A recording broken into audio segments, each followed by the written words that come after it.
Good morning बच्चों, कैसे हैं आप सब। उम्मीद है आप सब अच्छे होंगे। ये गैप के बाद फिर आपसे मिलने का मौका मिला है और आज मैं आपकी फिजिक्स की एक क्लास लूँगा।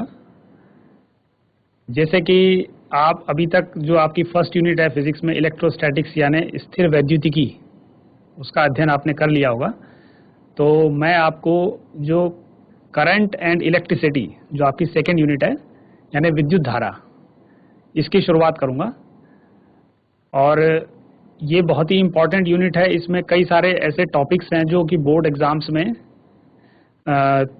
3 मार्क्स और 5 मार्क्स के जो क्वेश्चंस होते हैं, बड़े क्वेश्चंस, उसमें ये हर साल पूछे जाते हैं। तो जैसे जैसे आगे बढ़ेंगे हम उनके बारे में भी आपको बताएंगे। तो फिलहाल आज इस चैप्टर की हम शुरुआत करते हैं, विद्युत धारा क्या है इससे। तो चलते हैं स्मार्ट बोर्ड की तरफ। तो बच्चों, आज का हमारा जो टॉपिक है वो है विद्युत धारा।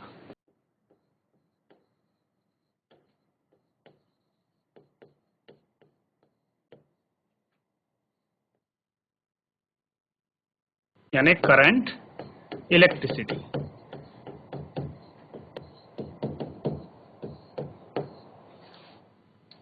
अब जैसे आप ये धारा जो शब्द है, इससे क्या आपको आभास होता है? धारा शब्द अपने आप में एक प्रकार से प्रवाह यानी कुछ बहने का आभास देता है। यानी धारा का मतलब है कुछ बह रहा है। अब क्या बह रहा है यहाँ पर, इस शब्द को आप ध्यान दीजिए। विद्युत का मतलब यहाँ पर आवेश से है। और आवेश आप जानते हैं 2 प्रकार के होते हैं ना। एक होता है धनावेश और एक होता है ऋणावेश। इससे पहले जो आपने यूनिट पढ़ी थी इलेक्ट्रोस्टैटिक्स यानी स्थिर वैद्युतिकी, उसमें जैसे नाम था इलेक्ट्रोस्टैटिक्स यानी स्थिर वैद्युतिकी, यानी आवेश वहां पर स्थिर था। जो आपने पहली यूनिट में 2 चैप्टर पढ़े जिसमें आपने विद्युत क्षेत्र, विद्युत विभव और संधारित्रों के बारे में पढ़ा, उसमें आपने ये देखा कि वहां पर जो भी आवेशित कण थे वो स्थिर थे और उन स्थिर आवेशित कणों के कारण विद्युत क्षेत्र उत्पन्न हो रहा था, वैद्युत विभव उत्पन्न हो रहा था हर बिंदु पर, और संधारित्र के बारे में आपने वहां पर पढ़ा। इस पाठ में आप आवेशों की गति के कारण जो विद्युत धारा उत्पन्न होती है उसके बारे में हम पढ़ेंगे। तो जैसे मैं कह रहा था आपसे कि धारा यानी बहना, और किसका बहना? आवेश का, विद्युत आवेश का। और विद्युत आवेश 2 प्रकार के होते हैं, धनावेश और ऋणावेश। आपने देखा होगा जैसे बहने का गुण द्रवों में भी होता है ना। तो द्रव किस तरह से बहते हैं? अगर एक बर्तन में जो है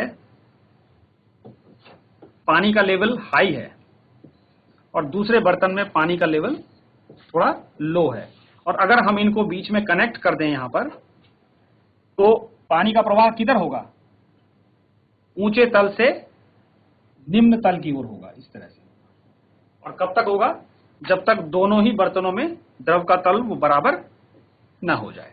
यानी जो द्रव का प्रवाह होता है वो ऊंचे बिंदु से निम्न बिंदु की ओर होता है। इसी तरह से अगर 2 पिंड हैं ए और बी, एक पिंड का तापमान उच्च है और एक पिंड का तापमान उसकी तुलना में कुछ कम है। अगर आप इनको किसी ऊष्मा के सुचालक जैसे तांबे की तार से जोड़ दें तो क्या होगा? ऊष्मा का प्रवाह होगा।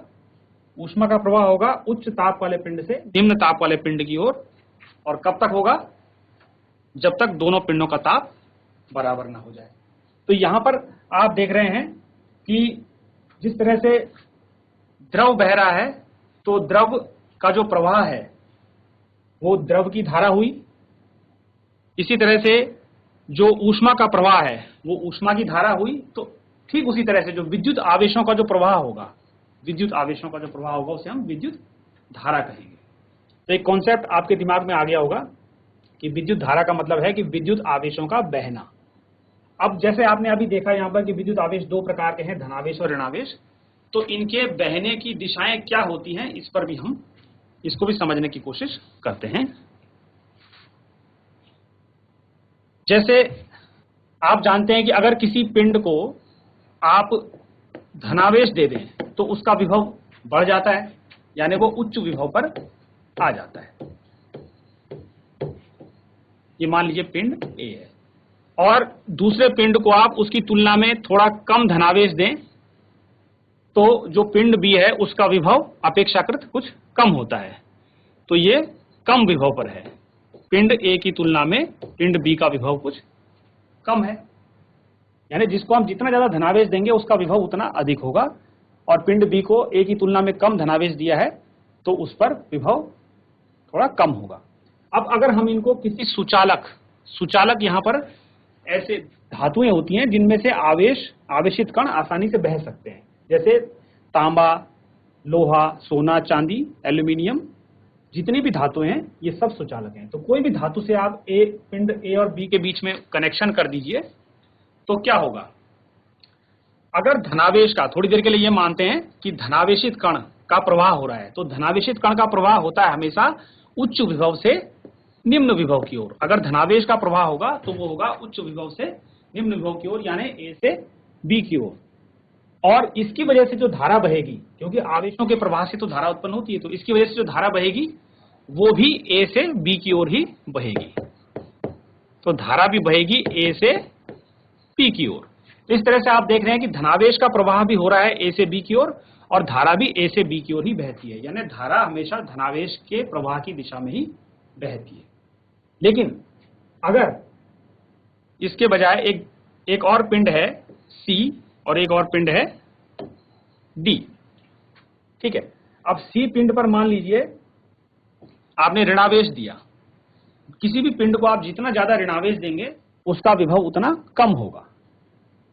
दोनों ही पिंडों को आपने ऋणावेश दिया, सी और डी को, सी को आपने ज्यादा ऋणावेश दिया हुआ है तो वो डी की तुलना में निम्न विभव पर है, ये निम्न विभव पर है, और जो डी है वो उसकी तुलना में थोड़ा उच्च विभव पर है। तो ऐसी स्थिति में जब आप इनको किसी सुचालक जैसे तांबे की तार से जोड़ते हैं और अगर इस स्थिति में ऋणावेशित कणों का प्रवाह हुआ, क्योंकि धनावेशित कण का भी प्रवाह हो सकता है, ऋणावेशित कण का भी हो सकता है, उसके बारे में हम चर्चा करेंगे कि किस तरह के पदार्थ में कौन से आवेशवाहक कार्य करते हैं। तो मान लीजिए यहाँ पर ऋणावेशित कणों का प्रवाह हो रहा है, जैसे इलेक्ट्रॉन का प्रवाह हो रहा है, तो इलेक्ट्रॉनों का प्रवाह कहाँ होगा, जहां इलेक्ट्रॉन ज्यादा है, यानी सी से डी की ओर। यानी इसका मतलब यह है कि जो आवेशित कण है, जो ऋणावेशित कण है, वो निम्न विभव से उच्च विभव की ओर जाते हैं। देखिए यहाँ पर फर्क है, जो धनावेशित कण है वो उच्च विभव से निम्न विभव की ओर जाते हैं, जबकि ऋणावेशित कण निम्न विभव से उच्च विभव की ओर प्रवाहित होते हैं। लेकिन धारा की दिशा हमेशा वही होती है, उच्च विभव से निम्न विभव की ओर। तो जो धारा बहेगी यहाँ पर वो किधर बहेगी, वो डी से सी की तरफ ही बहेगी धारा, यानी जो धारा आएगी वो हमेशा उच्च विभव से निम्न विभव की ओर बहती है, जबकि धनावेश किधर बहेंगे, उच्च से निम्न की ओर, और ऋणावेश उसके उल्टे, निम्न विभव से उच्च विभव की ओर।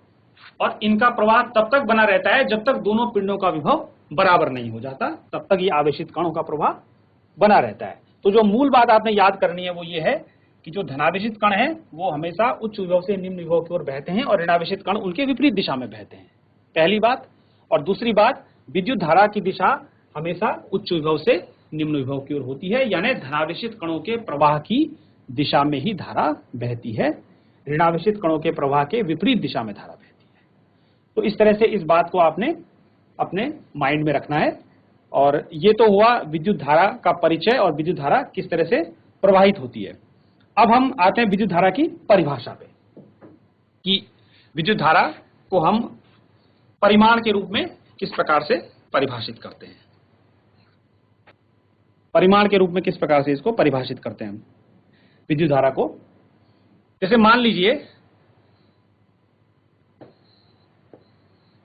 ये कोई तार है और ये इसकी अनुप्रस्थ परिच्छेद है, ये आपको दिखाई दे रही है,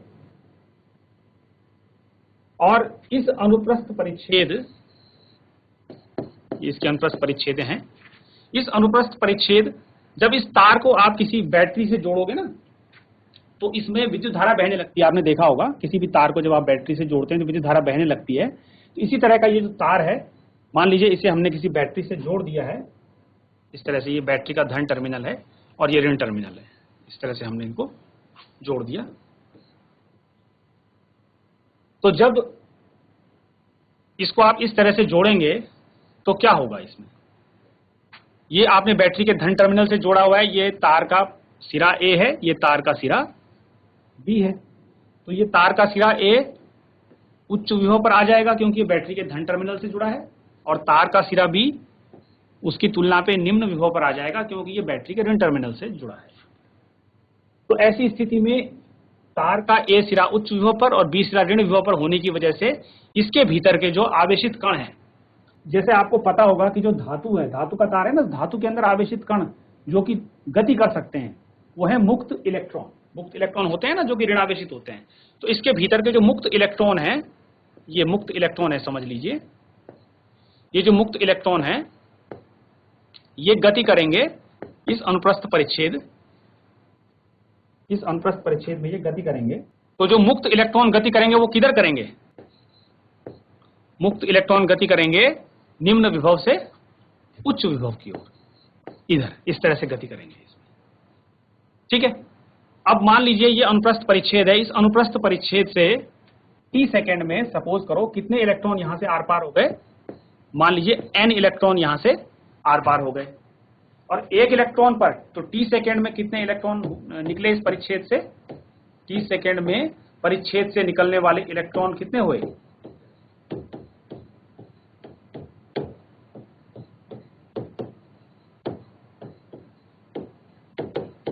प्रवाहित इलेक्ट्रॉन हुए n, और एक इलेक्ट्रॉन पर आवेश कितना है, आप जानते हैं एक इलेक्ट्रॉन पर आवेश जो कि प्रकृति में न्यूनतम संभव आवेश है, इसे हम मूल आवेश कहते हैं। एक इलेक्ट्रॉन पर आवेश होता है 1.6 multiplied by 10 raise to the power -19 coulomb, जिसे हम मूल आवेश कहते हैं, ई से दिखाते हैं। तो एक इलेक्ट्रॉन पर इतना आवेश है। तो आप ये देखिए कि इन t सेकेंडों में इस परिच्छेद से, इस परिच्छेद जैसे मान लीजिए इस परिच्छेद का नाम C है, इस C परिच्छेद से t सेकेंड में अगर n इलेक्ट्रॉन गुजर रहे हैं तो आवेश कितना गुजरा इस परिच्छेद से, तो परिच्छेद से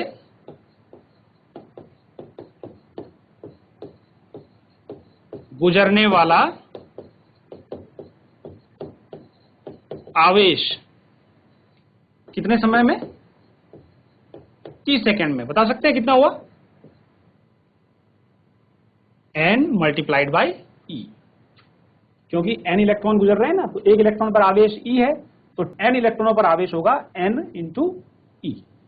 तो इस तरह से इस परिच्छेद C से t सेकेंड में n इंटू e आवेश प्रवाहित हो गया, ठीक है। इसको सपोज करो हम q नाम दे देते हैं, प्रवाहित आवेश q बराबर ne, और ये आवेश इस परिच्छेद से t सेकेंड में प्रवाहित हुआ। तो धारा कितनी प्रवाहित होगी इसकी, इसमें तो धारा की जो परिभाषा है, विद्युत धारा की परिभाषा आपने हाई स्कूल में पढ़ी होगी, याद है आपको, विद्युत धारा को आप क्या कहते हैं, किसी भी परिच्छेद से अगर t सेकेंड में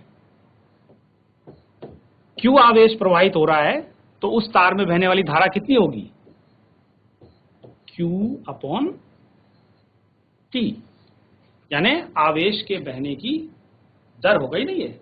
ये परिच्छेद है, अगर इस परिच्छेद से t सेकेंड में q आवेश गुजर रहा है तो इस तार में या इस परिच्छेद से गुजरने वाली धारा कितनी हुई, q अपॉन t, यानी आवेश के बहने की दर, या ऐसे भी कह सकते हैं कि एक सेकेंड में किसी परिच्छेद से गुजरने वाला आवेश। एक सेकेंड में अगर t का मान आप 1 कर दें तो एक सेकेंड में परिच्छेद से जितना आवेश गुजरेगा वही उस परिच्छेद में प्रवाहित या उस तार में प्रवाहित धारा होगी। ये विद्युत धारा की परिभाषा तो आप जानते ही हैं।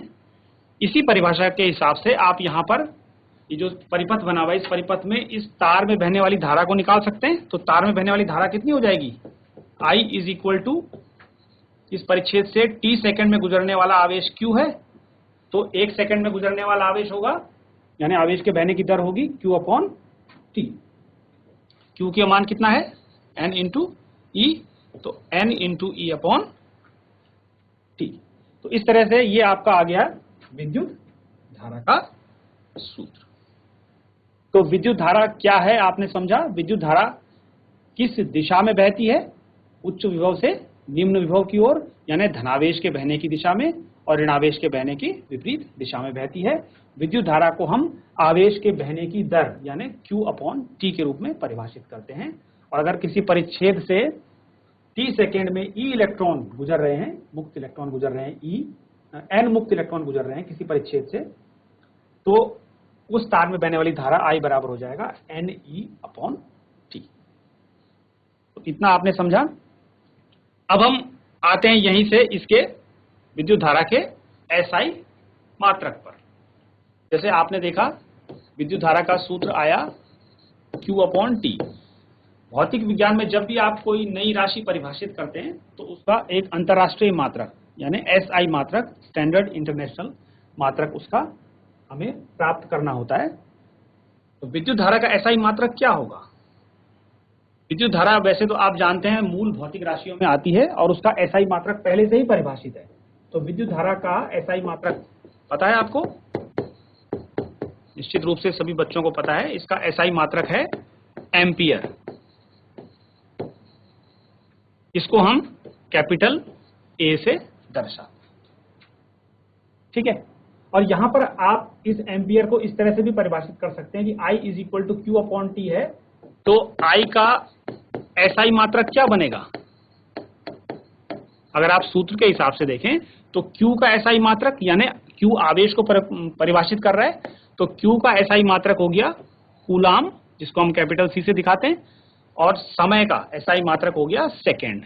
तो इस तरह से I का SI मात्रक आप एम्पियर तो है ही, इसको आप कूलाम प्रति सेकंड भी कह सकते हैं, ठीक है। तो एम्पियर और कूलाम प्रति सेकंड दोनों ही बराबर हैं। 1 एम्पियर बराबर 1 कूलाम प्रति सेकंड, और ये दोनों SI मात्रक हैं, ठीक है। अब जैसे आपसे कोई पूछ ले कि 1 एम्पियर कितना होता है, विद्युत धारा का जो मान है 1 एम्पियर, इसको अगर आप अपने दिमाग में समझना चाहो कि कितना होता है 1 एम्पियर, तो इसको आप इस तरह से याद कर सकते हैं कि इस सूत्र में अगर आप देखें, ये जो सूत्र है I का, तो इस सूत्र में I का मान 1 कब आएगा? I का मान 1 आने के लिए अगर आप क्या करें, किसी परिच्छेद से, तार की किसी परिच्छेद से, ये कोई परिच्छेद है तार की, और इस परिच्छेद से t बराबर 1 सेकेंड में कितना आवेश प्रवाहित हो रहा है? 1 कूलाम। 1 सेकेंड में अगर 1 कूलाम आवेश प्रवाहित हो रहा है तो I का मान कितना आएगा? Q/T करके देख लीजिए, 1 कूलाम बटे 1 सेकेंड यानी 1 कूलाम प्रति सेकेंड यानी 1 एम्पियर। तो इस तरह से 1 एम्पियर धारा को आप समझ सकते हैं। 1 एम्पियर धारा किसी परिपथ में कब प्रवाहित होती है? जब उस परिपथ में उस परिपथ की किसी भी परिच्छेद से 1 सेकेंड में 1 कूलाम आवेश प्रवाहित होता है, और वो आवेश प्रवाहित होता है आवेशवाहकों द्वारा, आवेशित कणों द्वारा, जिनके बारे में अभी हम आगे बात करेंगे कि कौन से आवेशित कण जो है वो विद्युत धारा के प्रवाह में मदद करते हैं, यानी आवेशवाहक के रूप में कार्य करते हैं। तो इस तरह से 1 एम्पियर को आपने परिभाषित किया। एक सामान्य ज्ञान की मैं बात बताऊं कि जैसे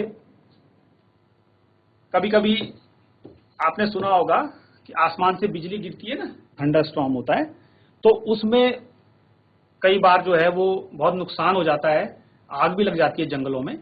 तो उसमें जो विद्युत धारा प्रवाहित होती है थंडरस्टॉर्म में, वो लगभग 10,000 एम्पियर की कोटि की होती है, यानी लगभग 10,000 एम्पियर करंट होता है उसमें, इसी वजह से इतना नुकसान उससे होता है। और आपको ये पता होना चाहिए कि हमारे शरीर में भी बहुत ही सूक्ष्म धारा बहती है जो कि माइक्रो एम्पियर की कोटि की होती है। माइक्रो तो आप जानते हैं ना, 10⁻6 माइक्रो बोलते हैं 10⁻6 को। तो माइक्रो एम्पियर मतलब 10⁻6 एम्पियर। तो इतना कम करंट हमारे शरीर में भी बहता है, और ये आसमानी जो बिजली होती है उसमें इतना करंट होता है। तो एक तरह से आपने 1 एम्पियर को समझा, और कुछ और भी आपने घटनाएं देखी जिसमें आप ये समझ पा रहे हैं कि कितना करंट उनमें होता है।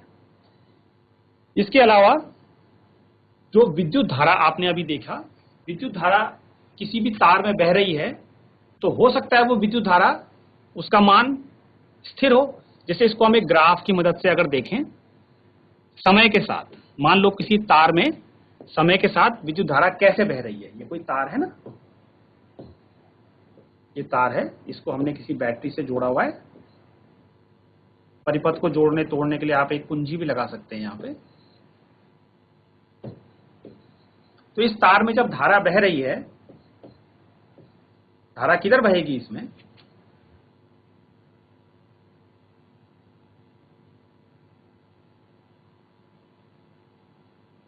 धारा बहेगी उच्च विभव से निम्न विभव की ओर, यानी ए से बी की ओर धारा इसमें बहेगी। ठीक है, लेकिन क्या धारा, ये आवश्यक नहीं है कि धारा हर समय स्थिर हो, हर क्षण उसका मान स्थिर हो, धारा का मान बदल भी सकता है। तो इस तरह से ये एक ग्राफ हम खींच रहे हैं, धारा, आवेश के बहने की दर। ठीक है, तो अगर आवेश के बहने की दर, जिसे आप विद्युत धारा कहते हैं, आवेश के बहने की दर मतलब 1 सेकंड में कितना आवेश बह रहा है किसी परिच्छेद में से, तो हो सकता है वो स्थिर हो। तो अगर धारा स्थिर हो तो उसे हम कहेंगे स्थायी धारा। तो ग्राफ कैसा आएगा उसका? जैसे जैसे समय आगे बढ़ेगा तो धारा तो स्थिर है, तो धारा एक फिक्स मान पर बनी रहेगी, तो ग्राफ इस तरह का आएगा। अगर इस तरह का ग्राफ आ रहा है धारा और समय के बीच में, तो समझ लीजिए वो धारा कैसी है? स्थायी धारा है, जिसे हम कहते हैं स्थायी धारा। लेकिन ऐसा आवश्यक नहीं है कि धारा हमेशा स्थायी हो सकता है कि ग्राफ कुछ इस तरह का आ रहा हो। इसमें आप देख रहे हैं जो दूसरा ग्राफ है, इसमें समय के साथ धारा बदल रही है और अनियमित रूप से बदल रही है। ठीक है, एक और भी हो सकता है, समय के साथ इस तरह से धारा बदल रही है, ये भी बदल रही है। ठीक है, या आगे जाके आप प्रत्यावर्ती धारा पढ़ेंगे ना, तो प्रत्यावर्ती धारा में भी समय के साथ धारा का मान प्रत्यावर्ती रूप से बदलता है, यानी बदलता तो है लेकिन एक निश्चित समय के बाद वो दोबारा उसी मान को प्राप्त कर लेती है धारा, इसलिए उसमें प्रति आवर्ती शब्द आया। प्रति आवर्ती, प्रति मतलब एक निश्चित समय के बाद वो अपनी मान की पुनरावृत्ति करती है, इसलिए उसको प्रत्यावर्ती यानी अल्टरनेटिंग करंट हम लोग कहते हैं। तो वो तो आगे के चैप्टर्स में हम पढ़ेंगे, लेकिन फिलहाल आप ये समझ लीजिए कि धारा स्थायी भी हो सकती है, और अगर स्थायी नहीं है, उसका मान बदल रहा है, तो उसे हम क्या कहेंगे? परिवर्ती धारा हम लोग कहेंगे उसे। ठीक है, तो ये कॉन्सेप्ट आपको समझ में आया। अब एक और बेसिक बात आती है कभी कभी कि विद्युत धारा सदिश राशि है या अदिश राशि। तो विद्युत धारा सदिश है या अदिश?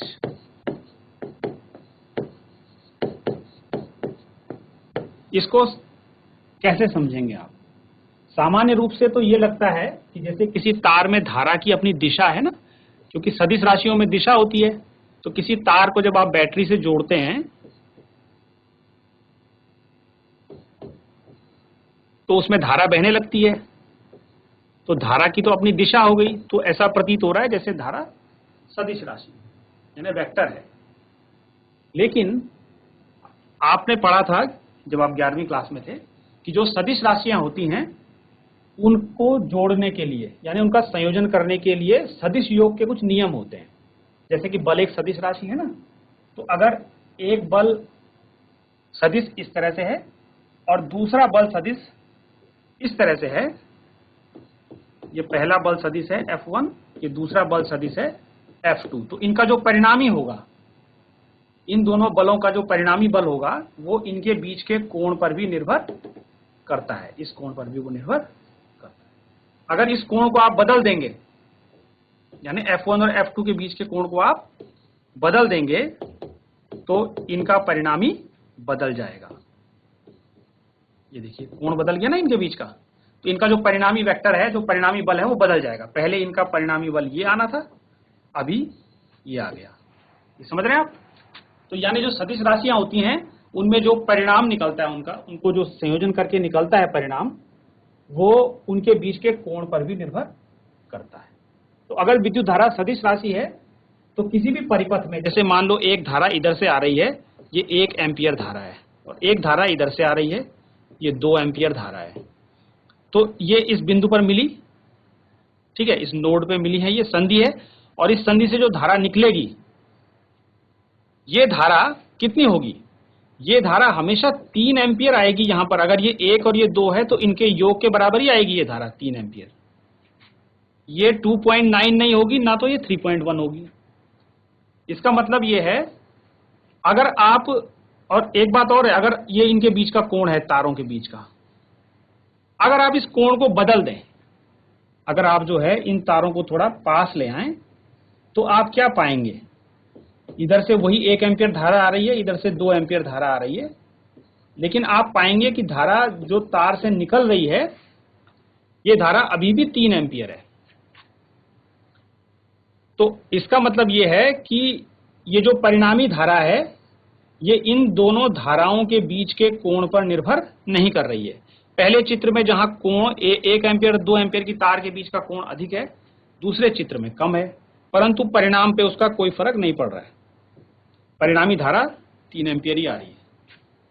तो इस तरह से आप इसको समझ सकते हैं कि अगर ये सदिश राशि होती, अगर विद्युत धारा सदिश राशि होती, तो जैसे ही आपने इन तारों के बीच के कोण को बदला था, तो यहां पर आपको परिणाम कुछ बदला हुआ मिलना था। जो धारा थी वो आपको कुछ बदली भी मिलती, या तो वो बढ़ जाती 3 एम्पियर से या घट जाती, लेकिन वो 3 एम्पियर ही आती है, ऐसे आप प्रयोगों से भी पुष्टि कर सकते हैं। तो इस तरह से आप ये समझ जाइए कि विद्युत धारा सदिश राशि नहीं है। अगर सदिश होती तो तारों के बीच के कोण बदलने से परिणामी धारा पर फर्क पड़ता। तो परिणाम क्या निकला कि विद्युत धारा क्या है, एक अदिश राशि है। ठीक है, तो इसमें जो दिशा दिखाई दे रही है वो किसकी है, फिर वो दिशा केवल आवेश, धनावेश के प्रवाह की दिशा मान सकते हैं आप उसको। जो ये दिशा आपको दिखाई दे रही है, इसे आप विद्युत धारा की दिशा कह रहे हैं, ये धनावेश के बहने की दिशा है या ऋणावेश के बहने की विपरीत दिशा है, ऐसा आप इसको कह सकते हैं। और विद्युत धारा बेसिकली एक अदिश राशि है। तो ये हुआ। लास्ट में मैं आपको एक चीज बताऊंगा, ये यहां पर आवेश वाहकों का जिक्र आ रहा है ना, आवेश वाहक, आवेश वाहक, जैसे नाम है आवेश वाहक, वाहक मतलब जो ले जा रहा है आवेश को, जो कैरियर है उसका। तो आवेश वाहक कौन होते हैं, आवेश वाहक ऐसे आवेशित कण होते हैं जो किसी भी पदार्थ के अंदर होते हैं और वो गति करने के लिए स्वतंत्र होते हैं। जैसे धातुएं होती है ना, तो धातुओं में कौन से ऐसे आवेशित कण हैं जो कि गति कर सकते हैं, मुक्त इलेक्ट्रॉन। जानते हैं आप धातुओं में कौन होते हैं, मुक्त इलेक्ट्रॉन। ठीक है, तो जो ठोस होते हैं, धातुएं उन्हीं में आती हैं। ठीक है, तो ठोसों में जो आवेश वाहक का काम करते हैं वो मुक्त इलेक्ट्रॉन करते हैं। जिन ठोसों में मुक्त इलेक्ट्रॉन ज्यादा होंगे वो अच्छे चालक होंगे, जिनमें कम होंगे वो कुचालक होंगे, बहुत कम होंगे जिनमें वो कुचालक होंगे। ठीक है, जो द्रव होते हैं, द्रवों में आवेश वाहक का काम कौन करते हैं, द्रवों में बनते हैं धनायन एवं ऋणायन, धनायन एवं ऋणायन बनते हैं। जबकि जो गैस होती है, गैसों में भी आयनन होता है, और गैसों में आयनन की वजह से क्या बनते हैं, एक तो बनते हैं उनमें मुक्त इलेक्ट्रॉन, और उन मुक्त इलेक्ट्रॉनों के निकलने से जो बचता है वो होते हैं धनायन। तो गैसों में आवेशित कण के रूप में मुक्त इलेक्ट्रॉन और धनायन होते हैं, द्रवों में धनायन और ऋणायन, और ठोसों में मुक्त इलेक्ट्रॉन होते हैं, इस तरह से। और यही आवेश वाहक का कार्य करते हैं, यानी जब ये आवेशित कण किसी निश्चित दिशा में गति करते हैं तो इनके गति करने से धारा प्रवाहित होती है। समझ गए आप, इसीलिए इनको क्या कहते हैं, आवेश वाहक। क्योंकि जब ये अगर इधर उधर गति करेंगे तब नहीं, जब ये एक निश्चित दिशा में गति करेंगे तब धारा बहेगी। अगर धनावेश होगा तो उसी दिशा में धारा बहेगी जिस दिशा में धनावेश बह रहा है, और अगर ऋणावेश गति कर रहा है तो उसके बहने के विपरीत दिशा में धारा बहती है। तो इस तरह से आज हमने विद्युत धारा के कॉन्सेप्ट को समझा। तो बच्चों, आज आपने करंट एंड इलेक्ट्रिसिटी, ये जो नई यूनिट आपकी शुरू हुई है, इसमें आपने विद्युत धारा क्या है, विद्युत धारा की परिभाषा, उसका मात्रक और उसकी क्वांटिटी को आपने समझा कि उसके मात्रक को आपने तुलनात्मक रूप से समझा, और इसके अलावा आपने स्थायी धारा परिवर्ती धारा में अंतर करना सीखा, और अंत में आपने आवेश वाहकों के बारे में, जो आवेश वाहक जो कण होते हैं, आवेशित कण, वो ठोसों में, द्रवों में और गैसों में कौन से होते हैं, और उनमें अंतर करना सीखा। तो आज आप इसको अभ्यास करिए और रिवाइज करिए। अगले सेशन में हम लोग कुछ और भौतिक राशियों के बारे में पढ़ेंगे इसी पाठ से संबंधित, जिसमें धारा घनत्व प्रमुख है। Thank you.